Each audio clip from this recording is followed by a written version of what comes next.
Hello friends, आपका स्वागत है आपके यूट्यूब चैनल सैनिक एकेडमी पे। देखिए, जो आपका हिंदी का जो पार्ट चल रहा था उसमें से आपका जो भी अगला टॉपिक था सर्वनाम, वो वहां से क्वेश्चन आपका क्लियर हो गया था। आज हम लेकर आए हैं वाच, जो एसएससी जीडी का सिलेबस भी है, बकिया सीटेट यूपी का यूपीपी में या यूपी टेट में जो भी होता है, यहाँ से एक क्वेश्चन बनता ही बनता है। लोग कंफ्यूज होते हैं कि वाच्य मतलब वाच्य तो सिंपल रहता है, लेकिन फिर भी अगर एग्जाम में आ जाता है तो लोग वहां से गलती कर लेते हैं। तो फिर आज हम वाच्य पे देखते हैं कि वाच्य होता क्या है। ठीक है, वाच्य आप लोग बचपन में पढ़े होंगे, वायस ना, एक्टिव वायस, पैसिव वायस। तो वाच्य जानते रहेगा, वाच्य को इंग्लिश में क्या कहते हैं? वायस। वायस मतलब कि जिसे वाच्य क्रिया का मतलब क्रिया का ही एक रूपांतरण है, जिसे हमें पता चलता है कि जो वाक्य होता है, सेंटेंस होता है, उसमें कर्ता की प्रधानता है कि कर्म की प्रधानता है कि भाव की। तो यही हमें वाच्य से पता चलता है कि जैसे आपका वाक्य है उसमें आपका कर्ता प्रधान है कि कर्म प्रधान है कि उसमें भाव प्रधान है। तो यही आपके इससे वाच्य से पता चलता है। और जानते रहे कि आपके हिंदी में वाच्य के 3 भेद होते हैं। एक कर्तवाच्य होता है, कर्मवाच्य और भाववाच्य। जैसे कर्तवाच्य को आपको इंग्लिश में क्या कहते हैं? एक्टिव वॉइस, और कर्मवाच्य को पैसिव वॉइस, भाववाच्य को इम्पर्सनल वॉइस। जैसे इम्प्रेशन आपका जो होता है वो होता है। तो आपका जानते रहेगा वाच्य के अगर पूछेगा कितने भेद होते हैं तो कर्तवाच्य, कर्मवाच्य और भाववाच्य।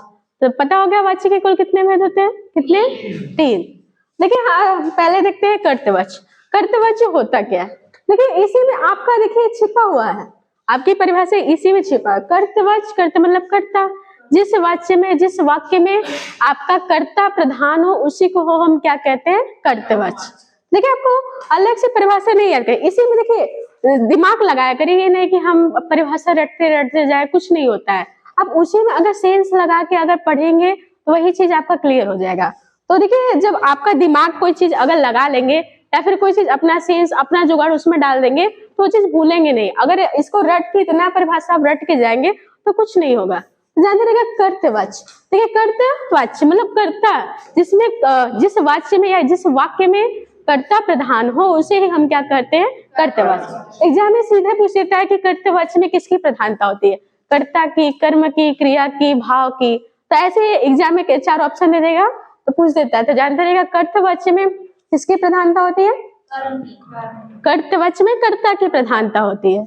और जानते रहेगा, देखिए यहाँ पे लिखा है क्रिया का वो रूपांतर जिसमें वाक्य में कर्ता की प्रधानता हो, और यह वाच्य सकर्मक और अकर्मक दोनों में बनता है। सकर्मक अकर्मक क्रिया, ये हम क्रिया में बता ही दिए थे कि सकर्मक क्रिया किसे कहते हैं? अकर्मक। सकर्मक मतलब जिसके साथ कर्म हो, अकर्मक मतलब साथ कर्म नहीं हो। जैसे हम बताए थे कि कुछ शब्द भी होते हैं क्रिया, जैसे कि हम कहते रोना, तो क्या हमको ये क्या है? सकर्मक की अकर्मक? अकर्मक। तो रोना मतलब हम सोचेंगे क्या रोना, कुछ मिल नहीं रहा ना, उसका उत्तर नहीं। लेकिन हम कहते पढ़ना, तो हमारे दिमाग में तुरंत उत्तर आ जाता है कि क्या? किताब पढ़ना, या फिर कुछ भी पढ़ना, आपका पुस्तक पढ़ना, या फिर कुछ भी पढ़ेंगे, न्यूज़पेपर या कुछ भी पढ़ेंगे, आपका उत्तर मिल जाता है ना कि पढ़ना। जैसे हम कहते हैं गाना, दिमाग में आ जाता है गाना गाना, या फिर कुछ भी गाना आपका आ जाता है।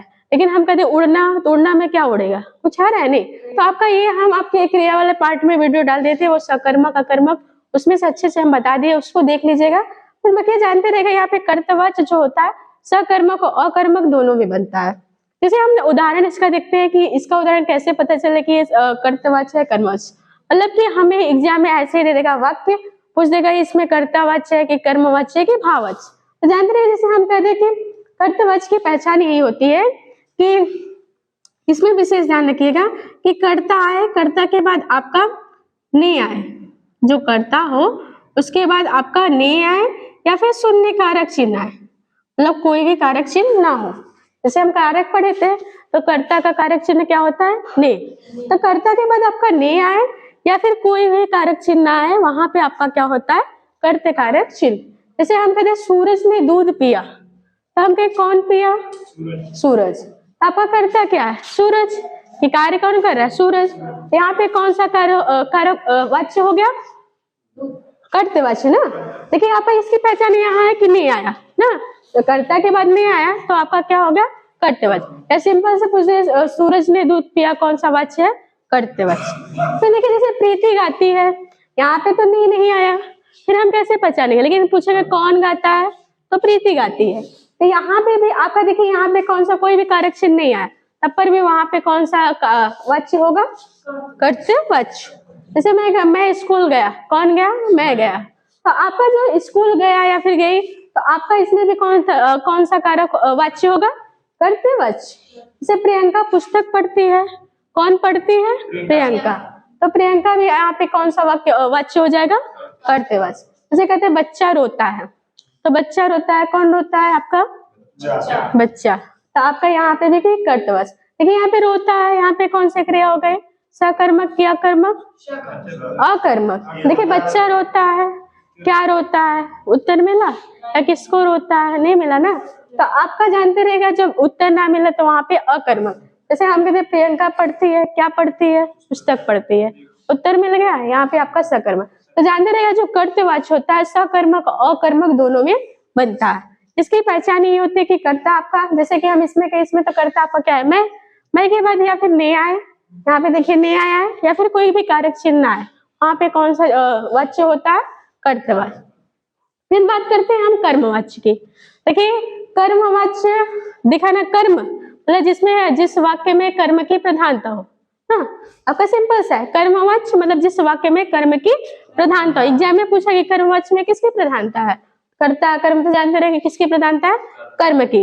और ये जानते रहेगा यह वाच्य सकर्मक क्रिया से बनता है। और सकर्मक जानते हैं कि सकर्मक मतलब आपका कर्मवाच्य है और कर्म की प्रधानता है, तो अकर्मक में कैसे बनेगा, क्योंकि अकर्मक में कर्म तो होता ही नहीं। आप समझिए सेंस। अगर पूछ देगा कि कर्मवाच्य सकर्मक अकर्मक दोनों में बनता है, तो देखिए दिमाग लगाइए। जैसे कर्मवाच्य है, आपको पता है कि इसकी परिभाषा क्या है, इसमें कर्म की प्रधानता होती है, और सकर्मक में साथ में कर्म होता है, अकर्मक में कर्म होता है साथ में नहीं, तो कहीं क्यों ये अकर्मक में बनेगा। तो जानते रहेगा इसमें आपका ये जो वाक्य बनता है हमेशा सकर्मक क्रिया में बनता है, अकर्मक में नहीं बनता। और इसमें किसकी प्रधानता होती है, कर्म की। और देखिए इसकी जो पहचान होती है कर्मवाच्य की, इसमें देखिए कर्म आता है, कर्म के बाद के द्वारा आता है, मतलब सॉरी कर्ता आता है, इसमें कर्म की प्रधानता होती है, लेकिन इसमें आता है कर्ता। कर्ता आएगा, कर्ता के साथ के द्वारा आएगा, और फिर या फिर आपका जो कर्ता होगा क्या होगा, निर्जीव होगा। इसकी पहचान यही है, या फिर कर्ता के साथ के द्वारा आ जाए, या फिर कर्ता क्या होता है आपका, निर्जीव होता है। जैसे हम कहते पुस्तक पढ़ी गई, पुस्तक पढ़ी गई, पुस्तक आपका क्या है, सजीव वस्तु है कि निर्जीव वस्तु, निर्जीव। आगे ना आपका ये कर्ता निर्जीव है, तो यहाँ पे कौन सा वाक्य हो जाएगा, कौन सा वाच्य, कर्मवाच्य। तो देखिए यहाँ पे पुस्तक आपका, देखिए पुस्तक एक कर्म का कार्य है, पुस्तक पढ़ी गई, क्या पढ़ा गया, पुस्तक। ये कौन के प्रश्न से हमें कर्ता का उत्तर मिलता है, लेकिन यही कर्म यहाँ कर्ता का काम कर रहा है, जो उसका कर्म है कि पढ़ रहा है पुस्तक, लेकिन किसका काम कर रहा है, कर्ता का। लेकिन यहाँ पे कौन सा है, गया पुस्तक पढ़ी गई, निर्जीव है, तो कौन सा वाच्य, कर्मवाच्य। जैसे कि गीत गाया गया, तो क्या गीत कोई सजीव वस्तु है, नहीं, तो यहाँ पे भी कौन सा वाच्य हो जाएगा, कर्मवाच्य। लेख लिखा गया, ये भी लेख जो होता है चाहे पत्र हो, ये भी क्या कोई सजीव वस्तु है, नहीं, तो यहाँ पे भी कौन सा वाच्य हो जाएगा, कर्मवाच्य। जैसे हम कहते हैं घर बन रहा है, घर बन रहा है, तो घर क्या सजीव वस्तु है, नहीं, ये भी एक निर्जीव वस्तु है, यहाँ पे भी कौन सा वाच्य हो जाएगा, कर्मवाच्य। जैसे कि राष्ट्रपति के द्वारा, राष्ट्रपति द्वारा पुरस्कार बांटा गया, देखिए यहाँ पे के द्वारा, यहाँ पे के द्वारा भी लिख सकते हैं, यहाँ द्वारा, यहाँ पे के द्वारा आ गया ना, तो वहां पे भी कौन सा कारक कौन सा वाच्य हो जाएगा, कर्मवाच्य। हम बताएं, या फिर आपका जो कर्ता हो निर्जीव हो, या फिर आपका क्या, देखिए यहाँ पे राष्ट्रपति निर्जीव तो होंगे नहीं, राष्ट्रपति कोई व्यक्ति ही होगा, लेकिन इसके साथ के द्वारा आ गया, तो यहाँ पे इसकी कर्मवाच्य की यही पहचान है कि कर्ता के साथ के द्वारा आए, या फिर कर्ता निर्जीव हो खुद, वहां पे कौन सा वाच्य होता है, कर्मवाच्य। तो यहाँ पे देखिए राष्ट्रपति के द्वारा पुरस्कार बांटा गया, तो यहाँ पे देखिए के द्वारा आ गया, तो कौन सा वाच्य हो जाएगा, कर्मवाच्य। जैसे कि अध्यापक के द्वारा दंड दिया गया, यहाँ पे भी देखिए के द्वारा आ गया, अध्यापक के द्वारा दंड दिया गया, यहाँ पे भी कौन सा वाच्य हो जाएगा, कर्मवाच्य। तो इसकी पहचान सिंपल सा है कि या फिर आपका जो कर्ता हो निर्जीव हो या फिर कर्ता के साथ के द्वारा लगा हो, यही आपका क्या होता है, कर्मवाच्य। और एग्जाम में या फिर इससे क्वेश्चन बन जाता है कि कर्मवाच्य में किसकी प्रधानता होती है, तो किसकी, कर्म की। या फिर कहते जो कर्मवाच्य है इसमें सकर्मक में बनता है कि अकर्मक में, सकर्मक। देखिए सकर्मक जिसके साथ कर्म हो, जब कर्म की प्रधानता तो कर्म तो होगा ही, अकर्मक में कर्म नहीं रहता तो क्यों बनेगा अकर्मक में, ठीक है, इतना समझ में आ गया। फिर देखते हैं भाववाच्य, जैसे इम्प्रेशनल वॉइस कहते हैं, तो जहाँ पे इम्प्रेस हो ना, भाव किसी का भाव हो, तो मतलब जहाँ पे देखिए भाववाच्य, जैसे हम कर्तवाच्य में कर्ता प्रधान होता है, कर्मवाच्य में कर्म प्रधान होता है, ऐसे भाववाच्य में उस वाक्य में क्या होता है, भाव प्रधानता, भाव की क्या होती है, प्रधानता होती है। देखिए क्रिया का वह रूपांतरण भाववाच्य कहलाता है जिस वाक्य में क्रिया की प्रधानता या भाव की या क्रिया की प्रधानता होती है, उसे क्या कहते हैं, भाववाच्य। और ये जानते रहेगा यह वाच्य अकर्मक क्रिया में बनता है, जो भाववाच्य होता है वो सदैव अकर्मक क्रिया में होता है। जैसे हम कहते देखिए इसकी पहचान कैसी होती है, इसमें देखिए कर्ता के साथ हमेशा सी लगा होता है, जो कर्ता होता है उसके साथ हमेशा सी लगा होता है, या फिर इसकी पहचान ये होती है, या फिर वाक्य में हमेशा नहीं आता है और जा, जो जा से ही वाक्य बनता है, नहीं जाता नहीं खाता हमेशा यही आता है। तो आपका जानते रहेगा इसकी पहचान क्या है, कर्ता के साथ से लगा हो या फिर वाक्य में हमेशा नहीं आता है। जैसे हम बात करें कि यही पे उदाहरण देखिए, मुझसे पढ़ा नहीं जाता, तो देखिए यहाँ पे कर्ता आपका ये है, इसके साथ से लगा है कि नहीं, और फिर नहीं भी आगे कि नहीं, तो मुझसे पढ़ा नहीं जाता, तो यहाँ पे भी कौन सा वाच्य हो जाएगा, भाववाच्य। जैसे कहते उससे चुप नहीं रहा जाता, तो ये भी कौन सा वाच्य है, भाववाच्य। जैसे कहते सर्दी में उससे खाया नहीं जाता, देखिए यहाँ पे इसकी कर्ता ये है, ये तो सर्दी वो बता दिया मौसम के बारे में, लेकिन इसकी कर्ता की बात करें तो ये है, सर्दी में उससे खाया नहीं जाता, तो ये भी आपका क्या है, कौन सा वाच्य है, भाववाच्य। मुझसे चला नहीं जाता, यहाँ पे भी देखिए आपका कौन सा वाच्य है, भाववाच्य। बंदर से चढ़ा नहीं जाता, मतलब बंदर से इसके साथ भी से लगा है तो भी चढ़ा नहीं जाता, तो कौन सा वाच्य है, भाववाच्य। तो देखिए सिंपल सा वाच्य पहचानने का एकदम सिंपल सा तरीका है। जैसे कि हम कर्ता वाच्य की बात करें तो एग्जाम में बस एक ही क्वेश्चन पूछता है कि कर्ता वाच्य में किसकी प्रधानता होती है, कर्ता की, कर्तावाच्य में कर्ता की प्रधानता हो। और फिर आपका जानते रहेगा कर्तावाच्य में सकर्मक अकर्मक दोनों बनता है। और फिर इसकी पहचान हम बताएं कि कर्ता के साथ ने आए या फिर आपका क्या है, कोई भी कारक चिन्ह ना आए, कर्ता के साथ ने आए या फिर कोई भी कारक चिन्ह आए, वहां पे भी क्या होता है, कर्ता कारक, कर्तवाच्य, कारक नहीं कर्तवाच्य होता है।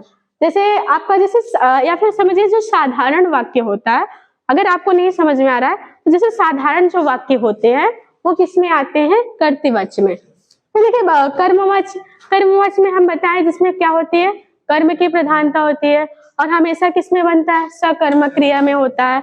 और जानते रहिए इसकी पहचान यही है कि कर्ता के साथ हम बताएं, कर्ता के साथ के द्वारा आया है या फिर कर्ता स्वयं निर्जीव हो, तो वहां पे भी आपका क्या होता है, कर्मवाच्य। फिर आपका देखिए भाववाच्य, भाववाच्य हमेशा अकर्मक क्रिया में बनता है, और ये जिस वाक्य में मतलब क्रिया की प्रधानता हो या फिर भाव की प्रधानता हो, उसे कि हम क्या कहते हैं, भाववाच्य। और फिर इसकी पहचान सिंपल सा ही है कि कर्ता के साथ से आ जाए और हर वाक्य में नहीं जाता, नहीं मतलब आता ही रहता है, हर वाक्य में नहीं आता है।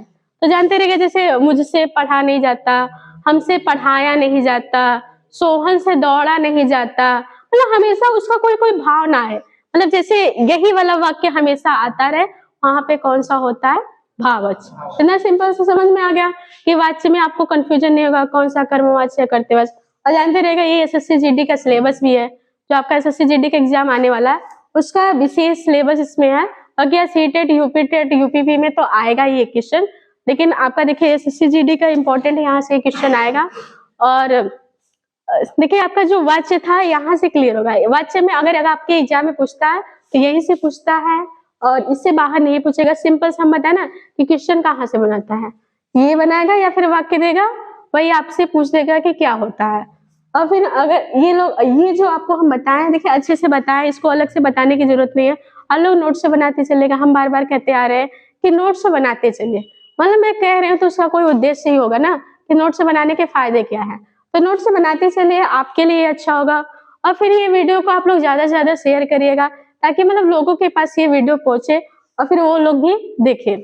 और अगर आपको ये वीडियो अच्छा भी लगे तो आप लोग को लाइक भी करिएगा और सब्सक्राइब भी करिएगा।